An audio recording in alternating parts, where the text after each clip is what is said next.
Good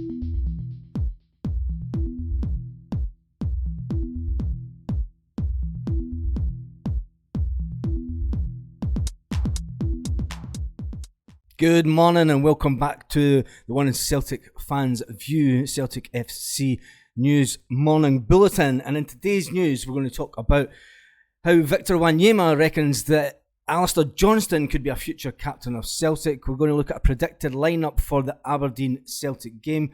We're going to talk a little bit about VAR and last night and how it should have been a penalty. I'm going to rubbish claims. As news story broke in Spain a couple of days ago about Ivan Fernezda, who has been reportedly Celtic have been interested. There is absolutely no chance that Celtic are spending £26 million on a player. We're going to talk about Callum's stats on him, and we're going to look at the comments. We'll look at the comments section to see what you've been saying about the Celtic news in the past couple of days. It's great to see you all debate and comment in the comments section on the channel. So jumping back, we're going to look at how Victor Wanyama reckons that Alistair Johnston could be a future Celtic captain. Now, I'm going to talk about that in a minute because Callum McGregor, he's the Celtic captain just now. He was born, let's do the Celtic captain stats of the day. The captain was born in June 1993. God, that makes me feel old. He signed for Celtic back in the 1st of July 2013, and he's worked his way up through the ranks. He is now worth £8 million, it is said. Now, you've got to remember, Callum went through the youth system at Celtic. He went out on loan to Notts County, and then he came back to Celtic. He's been a key figure in the Celtic team for years now. Can you see Callum McGregor leaving Celtic in the next 3 or 4 years? Can you see him going the same way as James Forrest and being a one-team player? Basically, I think I can. I think he won't leave Celtic. He's the Celtic captain. He's Celtic through and through. Just like the song goes, I cannot see Callum McGregor. There's a bloody mosquito in here. Give me a second. The absolute joys of staying in a hot country. I was never getting bitten by that mosquito. Back to the Callum McGregor story.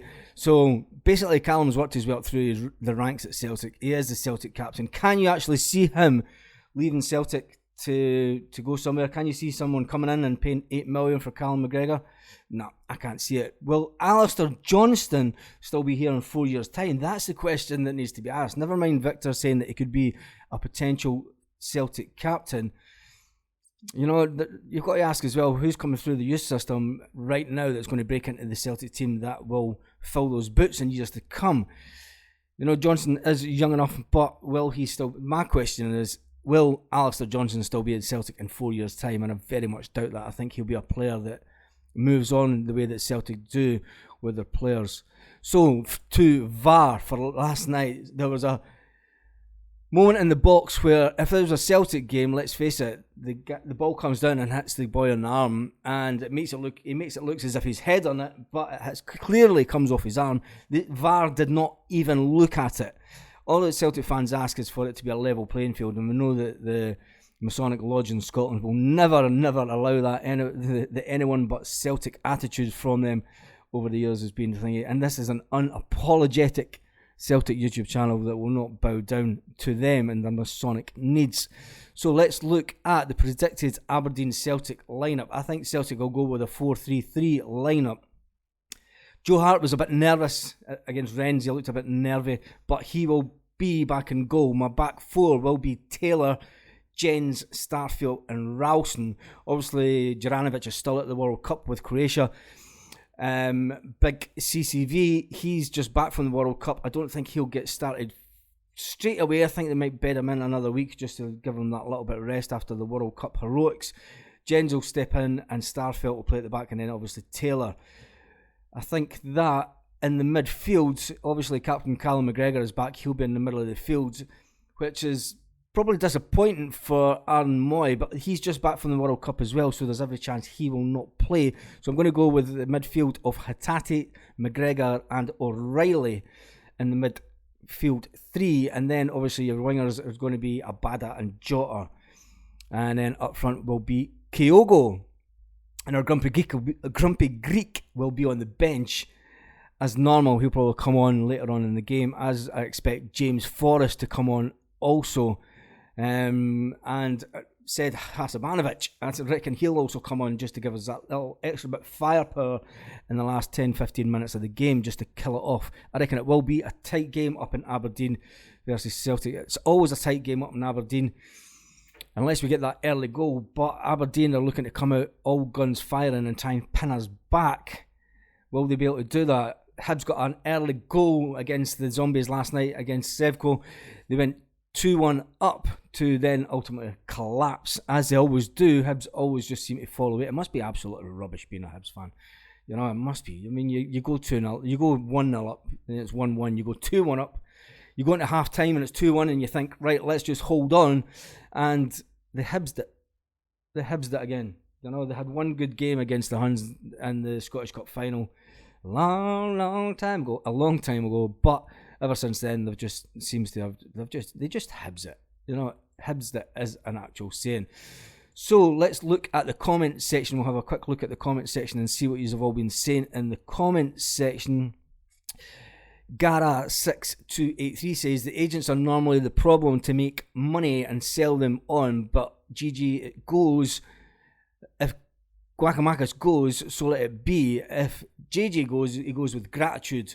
You know, he has been in here for a couple of years, Juranovic, and he's never once said that he's not happy at Celtic. He always seems happy at Celtic. It's always going to be the case that a big club is going to come in for a player that gets to that stage in the World Cup, especially when you look at the likes of Barcelona and everything that are looking to come in for him. I hope he goes to Barcelona, because I'm reading this morning that it looks like Ronaldo's going back to Barcelona. Breaking here in Spain that it looks like Ronaldo is going to go back to Barcelona on a €73 million deal. That's just phenomenal money. Keith Robertson says, Guacamakis, show him the door, I'll pay the fare to the airport.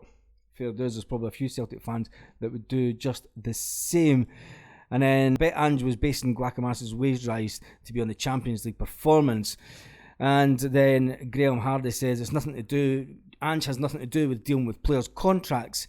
He stated that a while back. He doesn't have anything to do. He leaves that to the management team at Celtic, Nicholson and everything. But what the manager does do is he makes sure that players are a good fit mentally for Celtic.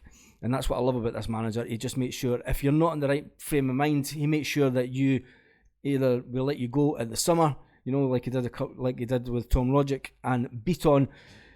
Last season, they made sure that they played. They knew they weren't going to see out. They weren't going to renew contracts, but they gave 100% to the manager right up until the end of the season. Will the Grumpy Greek do that? And I call him the Grumpy Greek because it's not been confirmed that he's actually looking. All that's been confirmed is that he has a new agent. So on that note, make sure you tune in tomorrow. I might do a live, not it'll be Saturday morning. I'm going to do a live from Paddy's Point here in Lasagna, Spain. We'll do a pre-match live to get some predicted scores. And then we will be live after the game, where we'll talk about the game and see how it went from Paddy's Point here in Lasagna, Spain. Have a great day. I understand it's snowing. I have just been sent pictures from my family back in Scotland, and I've got to say it's nice and sunny here today, so look out for the videos on Saturday. Hopefully it's nice and sunny and you get to see us enjoying ourselves after the Aberdeen Celtic game. On that note, have a great day, Celtic fans all around the world. Lit. Roll up to